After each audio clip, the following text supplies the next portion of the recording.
Hello YouTube, Goddard Radio Mosky here again with another beer review for you, as is usual.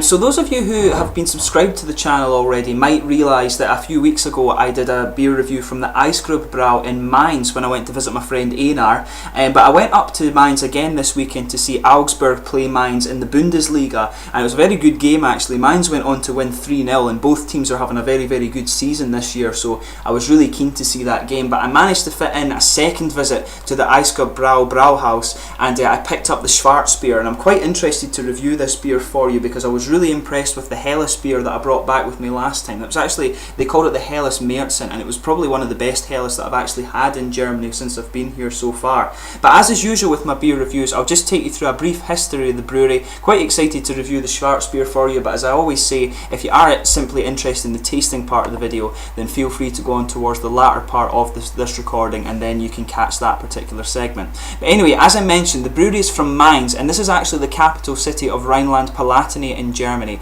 and it's right on the River Rhine, as you might have guessed by the name of the state. But the city has a rather beautiful and big and beautiful red cathedral right in the centre, and it was actually quite an important religious centre during the era of the Holy Roman Empire, and even today it actually has a significant Jewish community. And it's very close to the city of Wiesbaden as well, which is actually the capital of another German state called Hessen, and along with Darmstadt and Frankfurt, these cities all make up the Frankfurt-Rhine main region, of course, there. So it's quite a big population part in Germany. I believe this is where something where around 10% of the German population live just in between these sort of four cities, but I'm not certain about that. But the brewery itself is located in the old town of Mainz, and the building apparently used to be the city's ice cellar, and during the Second World War it was actually used as an air raid shelter, and after then for a very short time as a wine cellar as well. And the Eisgrub Brewery was actually founded in 1989 in this listed ice cellar building, and today it's actually a very typical German brauhaus with a lot of hardwood tables and an old style bar and that sort of thing.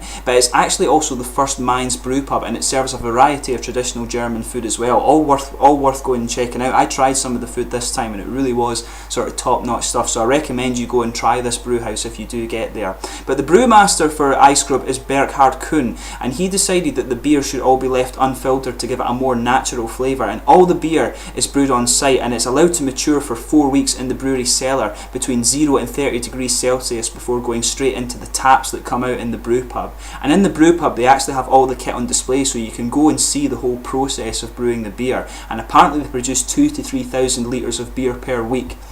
And when you actually go into the brew pub, it's quite hard to imagine that they can produce that amount of beer on such a small premises, but I can assure you they do, because I asked about it this time. But it's really cool. Definitely go and check out the Eisgrub Bräu in Mainz. But apparently, another interesting fact about this brewery is apparently Mikhail Gorbachev and Hans-Dietrich Genscher actually enjoyed a beer here together during a summit in the late 1980s, and Gorbachev was apparently very complimentary of the Eisgrub Bräu beer. So a really cool thing, little fact about this brewery for you here. But we'll get on to the tasting of this beer now. Just to list the other beers that come from the Eisgrub Bräu for you. In their regular range, they have the Mainzer Original, they have the Weizen, the Dunkel, the Helles and the Schwarzbier. In their seasonal range, they've got the Helles Märzen, the Maibock, the Roggenbier. This is apparently a specialty grain beer, and they also have their Winterbock beer, which is obviously their winter seasonal beer. So let's get on to the tasting of this guy. I'll just bring up the camera and let you have a little closer look at the bottle label again. As I mentioned to you in the last video, it has the sort of Mainz symbol down here, and it also has a picture on the top of the badge here of the actual ice cellar that that the brewery is located in. Of course, it's actually really cool. It goes right underground, and you can see why this thing would have made a good air raid shelter and a nice wine cellar and things. The bar is actually deceptively big. I went into it this time and we were put into a different part, and it basically doubled the capacity of the place that we thought it had last time. But let's get this guy open and get on with the tasting. There was a bit of a product description on the website here. This one is a 4.9% Schwarzbier, and they say on the website here, this elegant equivalent to our types of beer, the black beer, legendary with a massive taste of malt, authentic with a passionate soul, full-bodied and flavoured. Let yourself captivate our little black. Not such the best English, I think, actually, but still you can see what they mean. They want it. It's a very malty flavoured beer, very passionate about their beer, and the Eisgrub Bräu, of course, as well. But let's get this guy open and get on with the tasting. Not a very big bang on this guy, I have to say, but let's get it out. Spilling a little bit here. It's going to have a big head on it, this guy. I just need to watch it doesn't go crazy.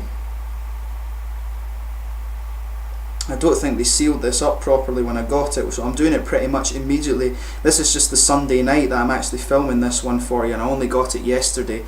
But they didn't, I'm pretty sure they didn't seal it properly, because when I pulled it out of the bag earlier I could hear a little hiss coming out from under the bottle. But we'll just look at the colour just now and then we can get on to it. If I hold this to the light, you can see there's not even a ruby sort of tinge to the outside of it. It's completely sort of dark mahogany, if you like. There's a huge sort of tan brown head on it. Definitely frothy, not really bumpy at all. That's going to dissipate over a little bit. You can see it just going down from the top of the glass now. It is actually starting to get a little bit more bumpy as we go down here. There's no real visible carbonation in it, but I'd say definitely a sort of dark mahogany colour is a good way to describe this beer. Just try and get a little bit more in the glass and then we can taste a little bit of it here. I think there we go, that's probably about a good amount actually for the moment. But yeah, as you can see, really nice looking beer, really nice looking Schwartzbier. In fact, in terms of the aroma, a lot of roasted brown sugar in here. Yeah, a lot of roasted brown sugar, caramels there. There's a slight hint of coffee and chocolate, but it's mainly the chocolate that's actually coming out on this one. The coffee's just a little bit sharp on the background, but it's mainly a chocolatey aroma here. And it's slightly smoky as well, I think. It does have a slightly smoky thing just in the background. And that's actually, as I say, you're getting the chocolate first and then the coffee, and then the coffee and the smoky sort of aromas are going together quite well actually. But definitely roasted brown sugar, caramel aromas sort of thing. And mainly the coffee in the background, but you've got a sort of milky chocolate coming up at the start there. But overall it's a very malty aroma as you would expect from the style here. I'll just put a little bit more into it. That should be good for drinking now, so I'll seal up the other half of it. But yeah, let's get on with the tasting of this guy and see how we get on.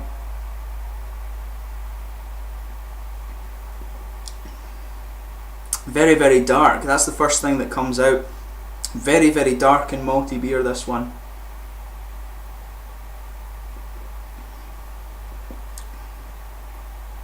Yeah, it's actually, that's the surprising thing about this guy. In the aroma, it smells more chocolatey, but the first thing that's hitting you with this guy is definitely the coffee.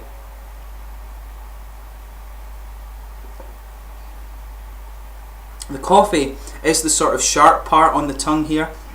Then in the sort of middle of the tongue, you're getting the bready malt base. It actually tastes a little bit like the sort of rye bread, if you like, rather than just kind of white bread. Definitely a little bit of cereal in there, I think. It tastes like that to me. And you can get the caramel sort of mixed in there with that. So it's quite interesting in that sense to have the sort of rye mixed in with the bready malt base.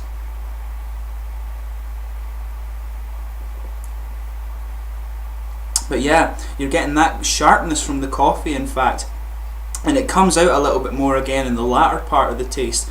But mainly you're getting the coffee sharpness up front and then that rye bread malt base with some caramel underlying there.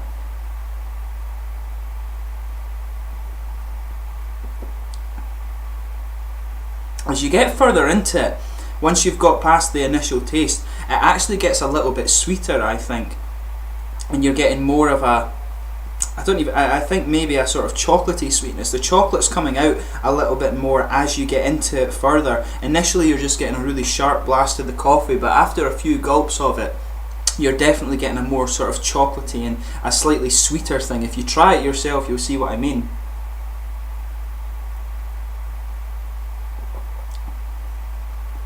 Yeah, definitely getting sweeter there. But yeah, you're opening up with that sort of coffee malt that gradually gets sweeter as you go through it. You've got your nice rye bread malty base with some caramel mixed in there, and in the latter part of the beer there's actually a nice little bit of a hoppy bitterness that complements the coffee as it kind of comes back into the taste. And on the aftertaste you're actually getting a little bit of you're getting the coffee out again, but that sort of caramel and rye bread is coming back, in fact, and the chocolate I think is lying in there too. I think maybe there is a little underlying hint of some smoky character as well.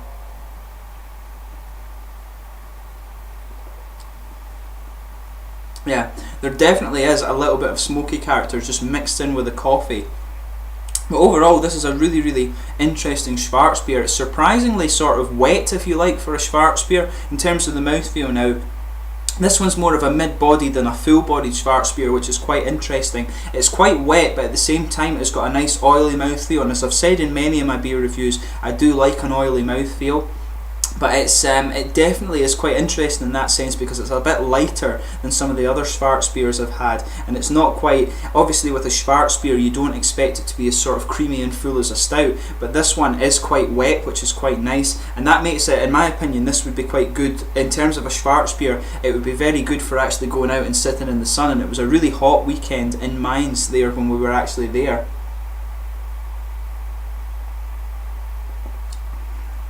But yeah, you know, if you're into your darker beers and you want something that you can sit and drink outside, this guy's got the ideal body for it. And as I say, the malt base in the middle of it is interesting because of that rye little element there, and it gets sweeter as you go through it. So you've got a nice rye bread base with some caramel malts in there, a nice coffee sharpness that gets sweeter as you go through the beer, and then just towards the end you're getting a nice bit of hoppy bitterness, and then the coffee comes back in with a little bit of sweetness there at the end. You're getting a nice little bit of smoky character there, a nice oily mouthfeel with a little, it's a mid to full bodied beer, this one, more of a mid bodied beer, and I think very good in terms of a Schwarzbier for actually going and sitting outside with it in the sun. So I hope you found this beer review informative for you. This is a really, really good Schwarzbier. If you get the chance, go and check out the Eisgrub Bräu in Mainz, sorry. So go and check out Eisgrub Bräu in Mainz if you're ever in that region of Germany. There's some really, really good beer on show there. I really would have liked to have reviewed the Mainz Original for you, but I was told that they don't do this one in the bottle. So hopefully they'll change that policy in the future, and I can go back and review one of these for you. But thanks again for watching my beer reviews. Like I say, I hope you found it informative, and the sort of the small breweries, if you like, aren't too obscure for you, but go and check them out if you do happen to be in the Mainz area of Germany. Thanks again for watching my beer reviews. If you do happen to have tried this guy, please let me know in the comments section your own thoughts on the beer, and thanks again for your support over these 160 or so videos that it is now, and please like, subscribe, share, all the usual YouTube stuff. I'll catch you again soon. Cheers.